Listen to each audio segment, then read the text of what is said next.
Hello, everyone. I'm Chester44, also known as Fly, and welcome to this Let's Play of Wrath of the Righteous.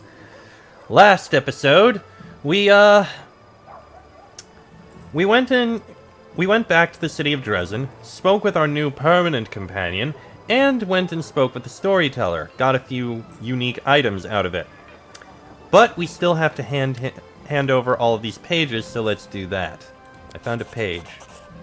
Yes, you are right. Another piece of evidence from the past I have forgotten. The old elf's expression becomes withdrawn. Thank you. If you find more pages like this, please bring them to me.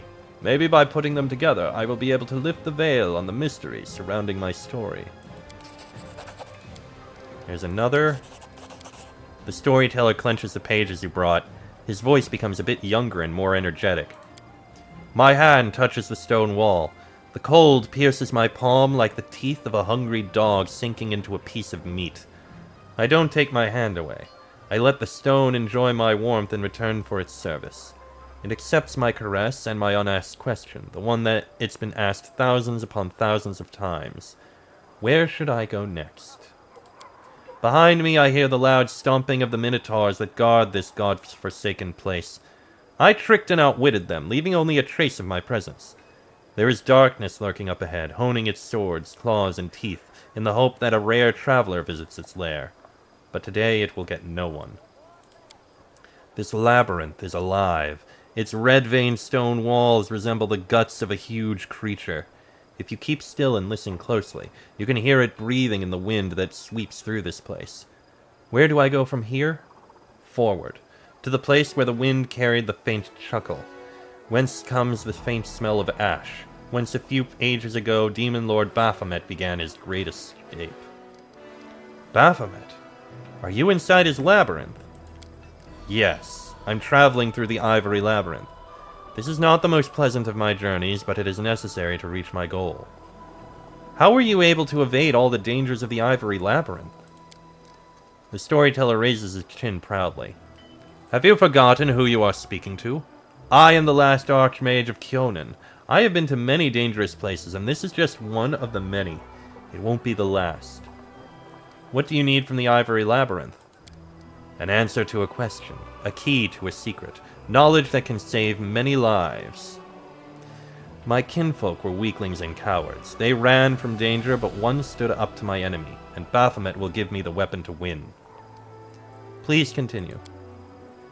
For several years I have thought about how to defeat Earthfall. My enemy has no flesh and is impossible to kill.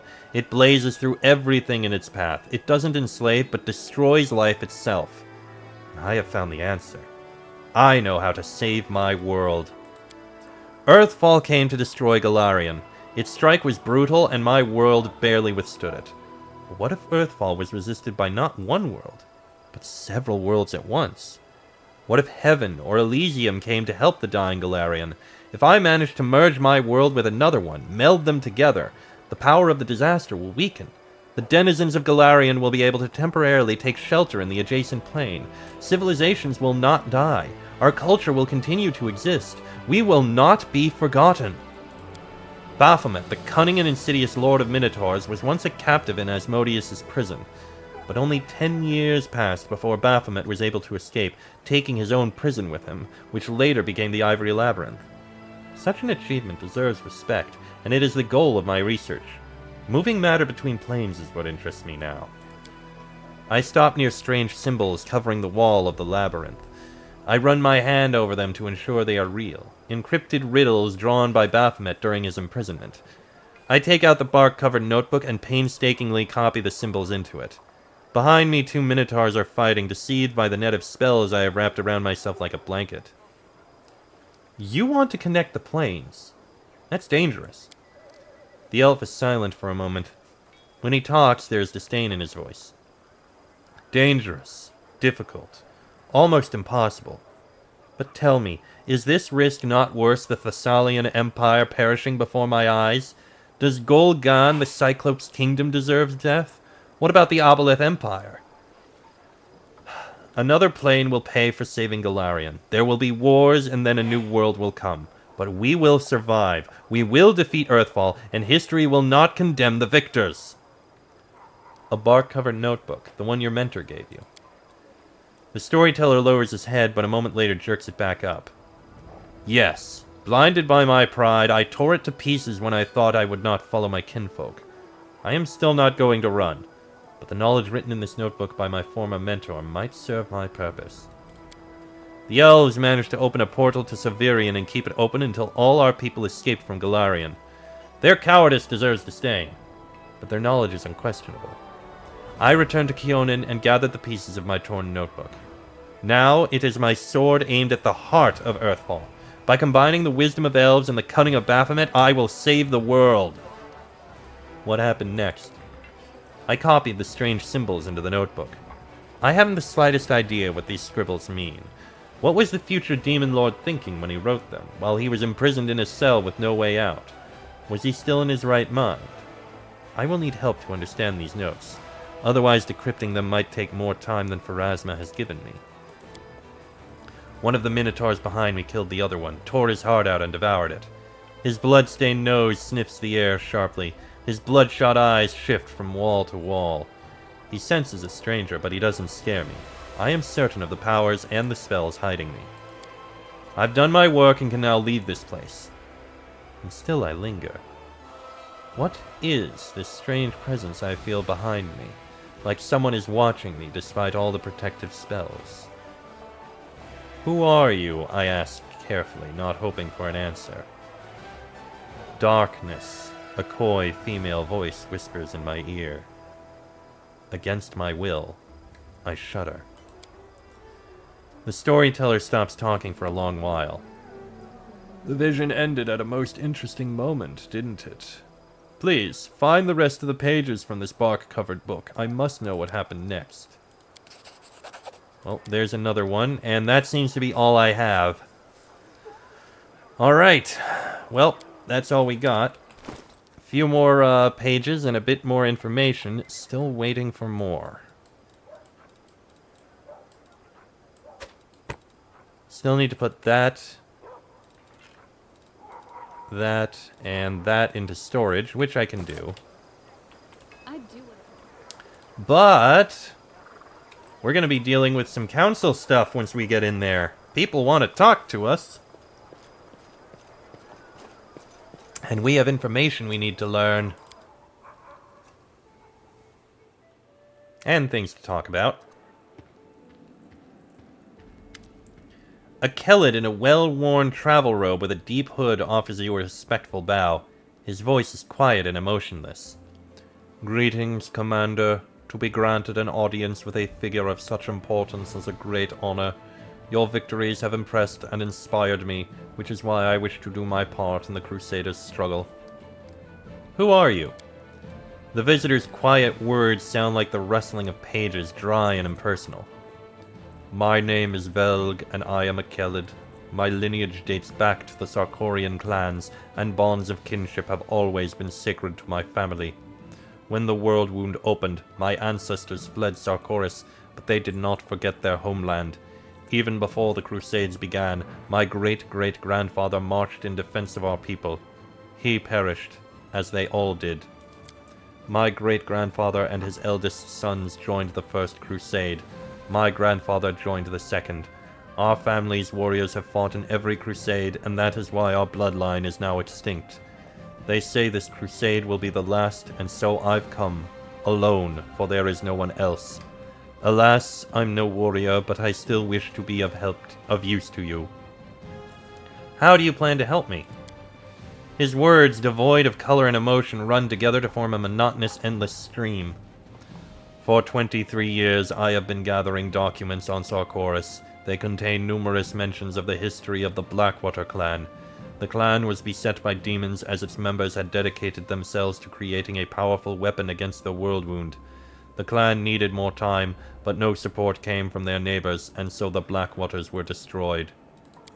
But the fate of the clan is not important right now. What is important is that, thanks to certain ancient maps, I have been able to pinpoint the location of their settlement. If you go there, you'll be able to verify my findings, and if you happen to find a weapon that will help you fight the demons, it will bring me satisfaction and pride. My life will have purpose. What kind of a weapon was the Blackwater clan working on? My thoughts on this matter are pure speculation. Perhaps it was a blade that could cut down even a demon lord, or an artifact that could call upon an endless host of spirits, or a circlet that could reverse the flow of time, or erase the planar invaders from reality. The Blackwater clan operated in secrecy to protect their work from spies, unfortunately, an ever-present concern, and to avoid drawing the demons' attention before the time was right. You have an odd way of speaking. His pale, expressionless face twists into a poor approximation of an apologetic smile. I am a scholar. I know how to speak through manuscripts and prefer to express my thoughts using my quill instead of my tongue. Social interaction is not my area of expertise, so I asked for your understanding when it comes to my rather rudimentary communication skills.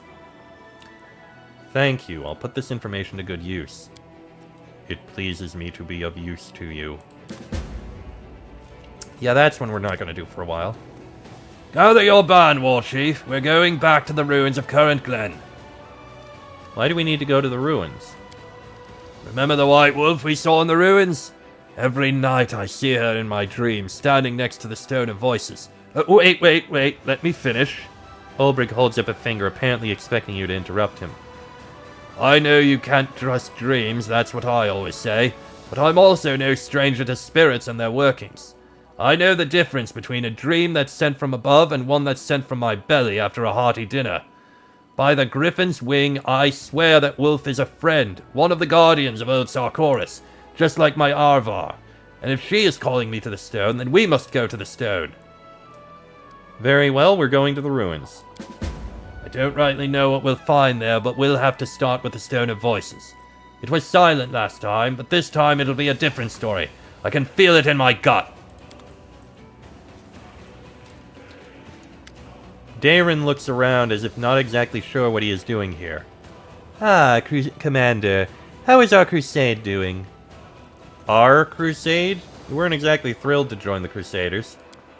Oh, of course I wasn't thrilled. But in unfavorable circumstances, a man cannot allow himself to wallow in gloom and despondency. What a man can do is look on the bright side of the whole situation and change his circumstances as much as possible. I, for instance, am certain that I'd be able to throw a rip-roaring party even in the crater of an erupting volcano, with my hands tied behind my back. So what brings you to me? Oh, it's just a trifling thing. I wish to make a donation to the Crusade cause. It seemed a smart decision to me, because what's good for the Crusade is now tightly intertwined with what's good for yours truly. I did have to give the revenue from my estates a good shake-up and send a few couriers scurrying about, but in the end I managed to acquire a couple of decent items. All in all, here is my donation to the Crusade and its commander. You must try them out for yourself. I offer these gifts from the bottom of my heart. I can sense your own agenda in your choice of gifts. Clever. Darren smirked slightly. I thought of you while selecting these gifts. And now I must beg your forgiveness and bid you farewell. I still have plans to order and send a package of special gifts to my dearest cousin. I'm sure.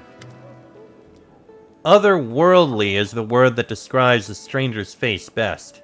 Everything about him indicates that he has arrived from another plane. He bows before you with grace and dignity.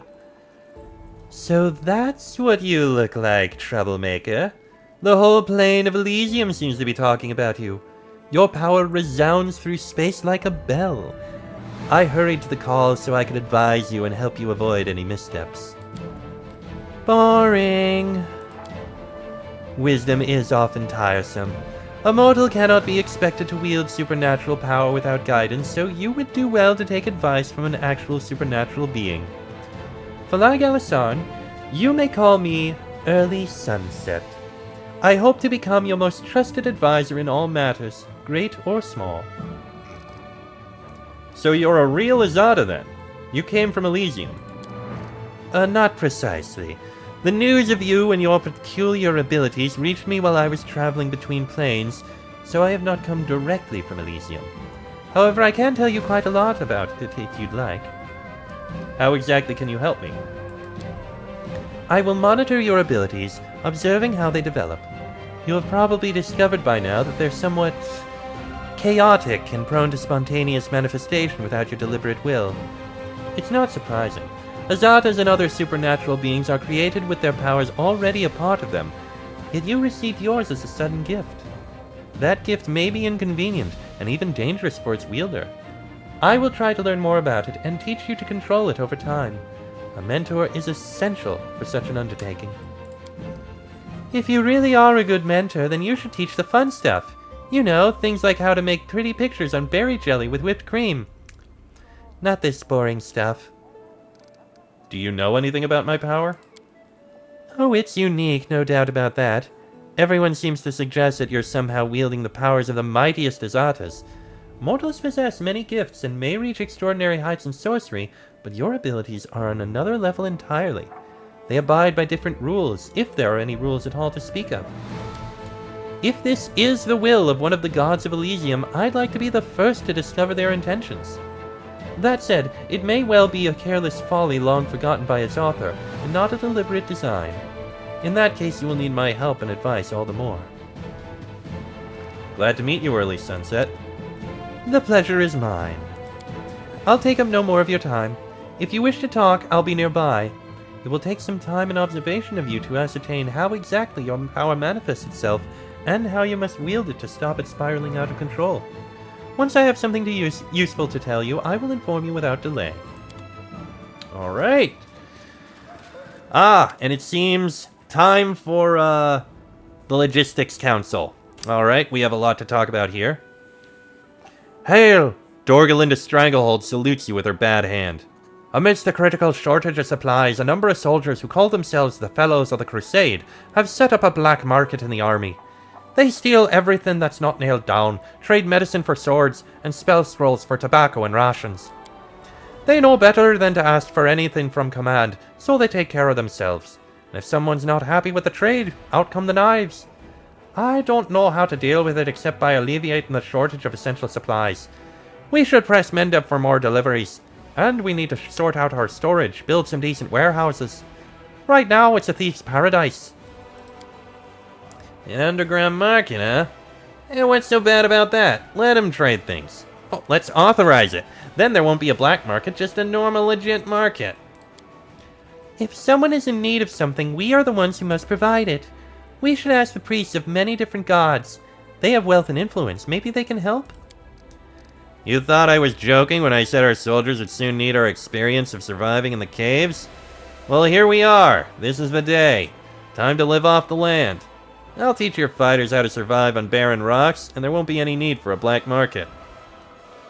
Who are these Fellows of the Crusade? Where did they come from? Every army has people like them. Crafty folks who are willing to survive at all costs.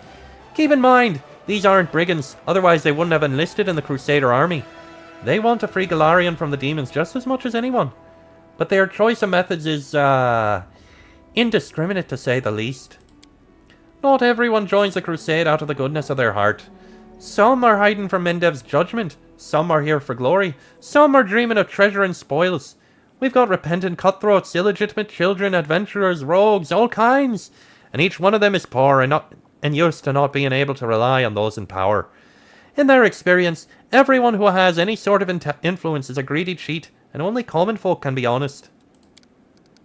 That's why they call themselves the Fellows of the Crusade. They're your fellow soldiers who are trying to make things fair in their own way. And others follow suit, whether they really believe them, or they're just doing it as a jest, who knows. Why don't we deal with the root of the problem? We'll purge our ranks of the Fellows of the Crusade and put everything back in order. Because they are not the root of the problem. When the army has everything they need, these fellows are just like any other soldier. But when it's like this, empty warehouses, rotten gear, not enough food to eat, many may be forced off the straight and narrow. These are ordinary soldiers. They're not saints, that's true. They're not hopeless reprobates either. But when you charge into battle every day, you learn to value your life, and you get used to the idea that you are the only one who's responsible for it. Your commander's not your mommy or daddy, and they're not going to appear on the battlefield and give you a potion to save you from a curse, or die for you if you don't have one in your bag. So they make do. I'd like to hear your suggestions in more detail. Yes, Commander. Woljif, what are you suggesting? Fighting out at under-the-counter trade goes about as well as smacking nettles with a stick. Swing all you like, even pave over it, it'll just grow through the stone. If soldiers are trading, it's because they gotta. So, let them trade out in the open. We'll build them a market, and keep an eye on it to make sure there's no tussle and that the trade's more or less honest. We'll even be able to make a tidy sum out of it ourselves. The Queen has put you at the head of a disciplined army. Are you sure these kinds of liberties won't hurt that discipline and turn them into a mercenary gang? Arushale, what's your plan? The churches of many gods support the Crusaders' cause. They heal, bless, pray. If we ask them, maybe they'll help us ease the shortage of provisions and gear? I'm sure that if we build some shrines, the priests won't refuse to help us. The priests are gonna help us. Give me a break. They're only generous with prayers and good wishes. Lan, what do you say? I say hoping for handouts is pointless. Warriors must know how to provide for themselves even in the middle of a wasteland. The surface is chock full of resources. We just need to teach the troops how to use them. And, well, how not to be picky. But we're not alone. The Crusaders have supporters all over Galarian. It can't be that we have to fight demons to save the world without being able to make ends meet. Make the ends... I'm not sure how to say it properly. Make the ends meet. That's the phrase, Aru. Dorgalinda, what are your thoughts? We need to keep pressing Mendev. Double or triple our efforts if we have to, until they finally get proper supply chains up and running. Let the Queen come up with a new tax, or make the aristocrats pay up, or go into debt. That's not our problem. Nerosian sent us here to win a war, so let's make them take care of our needs. Honestly, at this point our soldiers don't even have a clean shirt to die in with some dignity if they fall. Although, I'm familiar with those misers from the treasury. It's like getting blood from a stone. Mendev's already up to its neck in debts. You can keep shaking an empty mug, but you'll never get more than 3 drops. Still hoping for handouts? We need to face it already. We're on our own here, so we have to survive however we can. That purple moss that grows on rocks? Pretty edible. I've checked. Alright, so let's see. For Woljif, we can get a market. Increases finance points income by 20, and materials income by 1. For Aru, energy points income increases, and finance points increases by 10. Which is less than the market. For Lan, material and energy points income increases by 1. That's a very tiny bit. And for this one, a warehouse increases finance points income by 100 if it's built next to an inn, materials if built next to a supply center, and energy points if built next to a sanctuary. Which, truth be told, gives a lot of possibilities. I mean, inn, supply center, yeah, that is a lot. Well, a fair bit. The finance points is massive, but this is no matter what. 100 finance points is really good. Materials points by 1 isn't that good. Energy and finance points. Materials and energy. Okay. So it's either... No matter what, materials is only going to go up by 1. And energy by 1. Energy point increase is pretty good to be able to increase it. Materials, we are going to need more of them in time.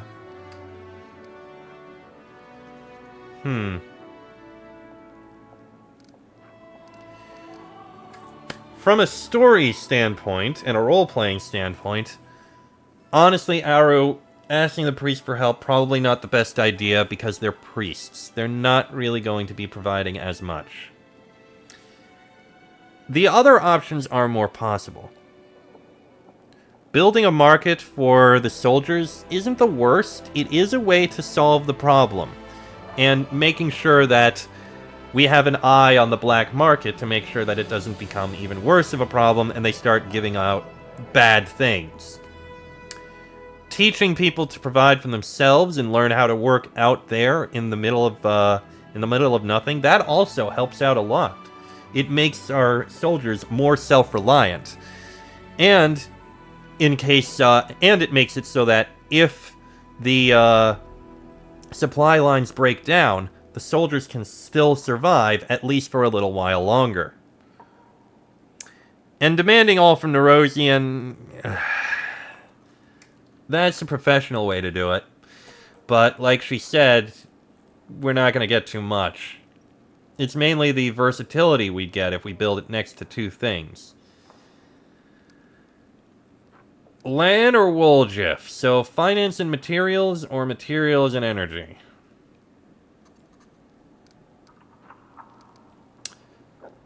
Land, it's time for our fighters to learn how to provide for themselves. It's high time, I say. We'll assign gathering teams, sort the findings. We'll be alright. Thank you for making the call, Commander. I'll report all further developments directly to you. If we run into anything else that requires your attention, I will immediately convene the council. Thank you.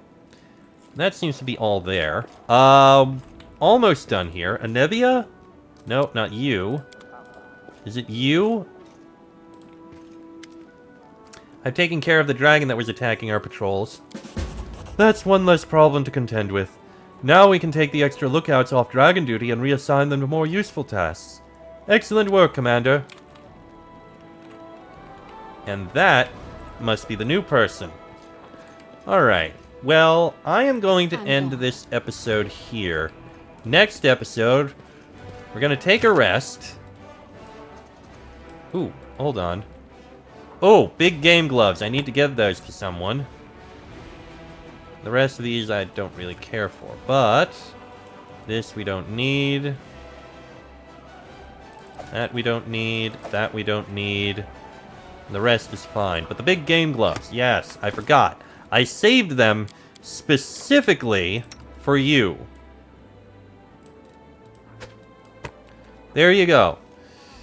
Targeted enemy suffers a -2 penalty to AC and becomes sickened for 3 rounds. Wait, no, Quarry. You don't have Quarry, do you?